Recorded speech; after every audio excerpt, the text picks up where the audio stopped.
O Banco Central anunciou na tarde do dia 29 que o Conselho Monetário Nacional, o CMN, aprovou o lançamento de uma nova cédula no valor de R$ 200. E seu personagem, aquele que vai estampar essa nota, é o Lobo-Guará. Agora, será que o lançamento dessa cédula não irá favorecer o aumento da inflação? Vamos analisar, mas antes disso, roda a vinheta.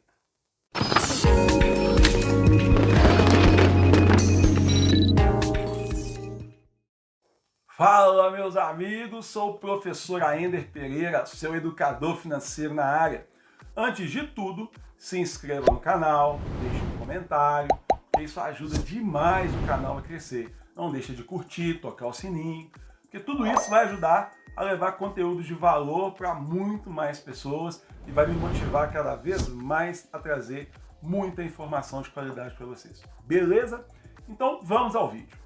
A diretora de administração do Banco Central, a senhora Carolina de Assis Barros, deu uma entrevista coletiva por meio do canal do Bacen no YouTube e ela nos forneceu maiores detalhes sobre essa novidade.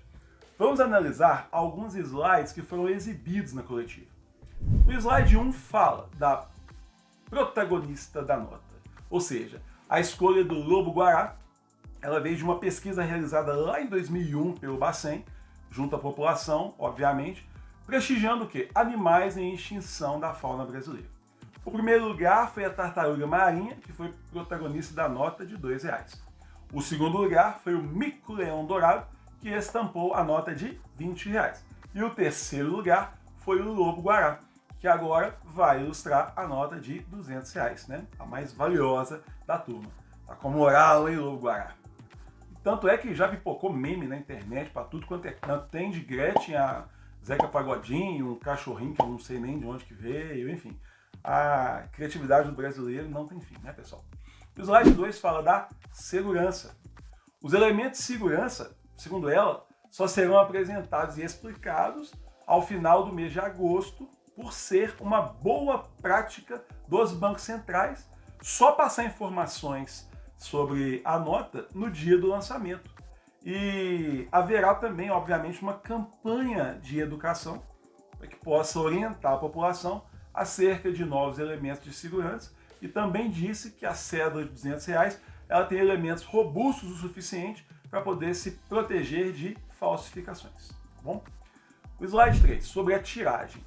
A tiragem será de 450 milhões de cédulas, o que equivale a 90 bilhões de reais em termos financeiros. É dinheiro, hein? É muita grana.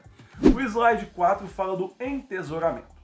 Os bancos centrais do mundo inteiro, eles observaram o entesouramento durante a pandemia. O que isso quer dizer, meus amigos? As pessoas passam a sacar o dinheiro e guardar consigo. Isso é um comportamento normal em tempos de incerteza. Logo, com menos cédulas circulando, aumenta a demanda da produção de mais cédulas em um espaço de tempo pequeno.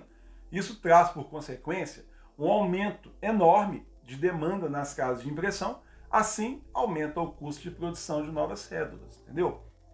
O slide 5, ele fala sobre o meio circulante. O que acontece nas últimas semanas de cada mês? E também na primeira semana. O que a gente observa? O dinheiro, nesse período, na última semana e na primeira semana, ele deixa a custódia do Banco Central com muito mais intensidade. Por quê? É a época em que acontecem os pagamentos de salários, benefícios, aposentadorias, pensões. E à medida que o povo vai gastando, o dinheiro vai retornando para o Banco Central até que se inicia um novo ciclo. Observe esse gráfico.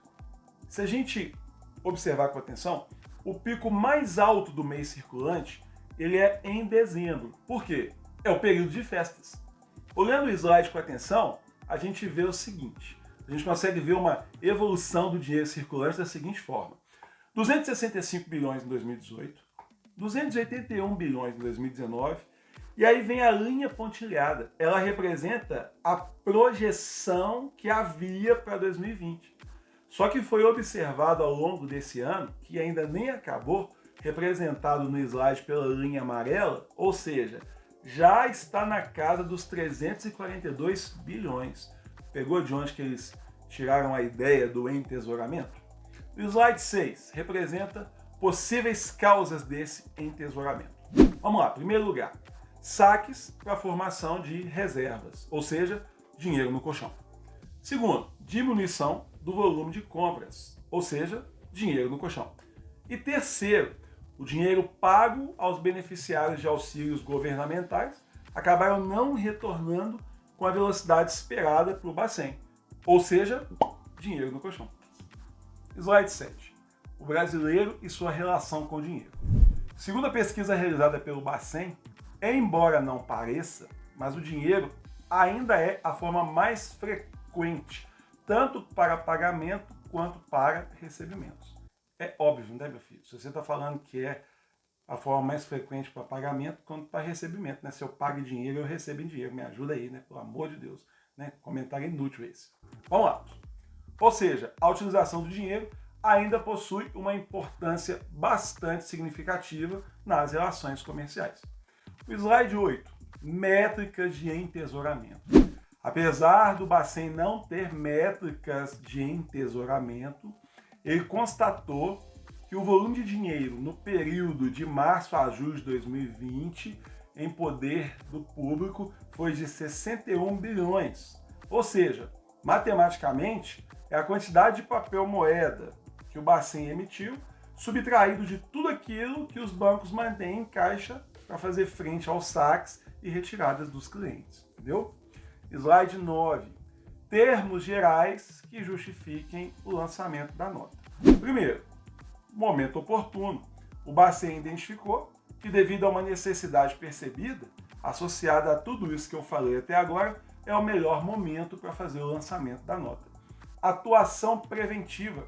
Há uma possibilidade, ainda não aconteceu, mas há uma possibilidade de aumento da demanda do papel moeda em função do entesouramento, ou seja, muito dinheiro guardado fará com que faltem cédulas circulando no mercado. E terceiro, redução de custos. Vão diminuir os custos com impressão, logística, distribuição de dinheiro pelo país e etc. Pensa comigo, faz até sentido isso aí. Para cada nota de R$200 emitida, teríamos de emitir 2 de 100, 4 de 50, 10 de 20, 40 de 5 e 100 de 2.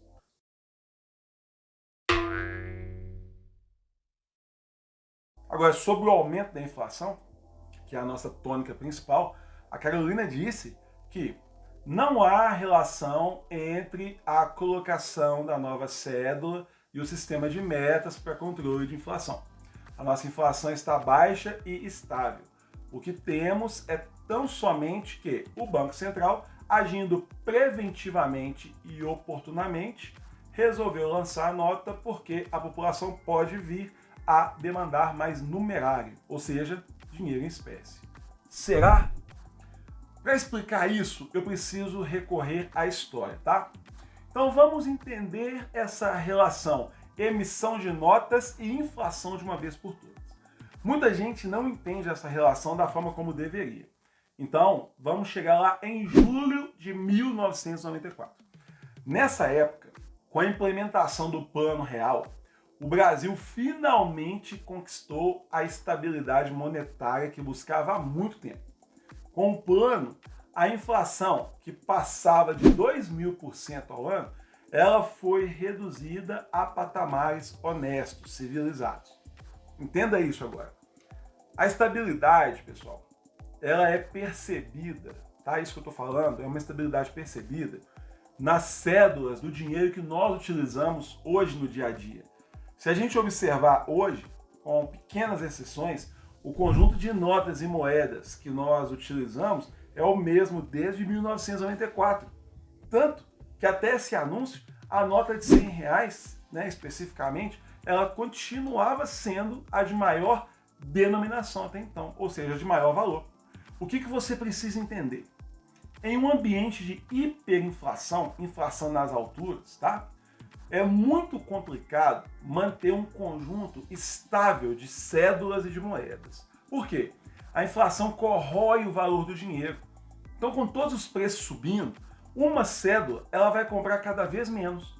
Se o governo não colocar cédulas de maior valor para circular, as pessoas acabam tendo de carregar um volume cada vez maior de dinheiro para realizar suas compras. Ou seja, transações simples, como uma compra de supermercado, ia pedir uma quantidade enorme de cédulas.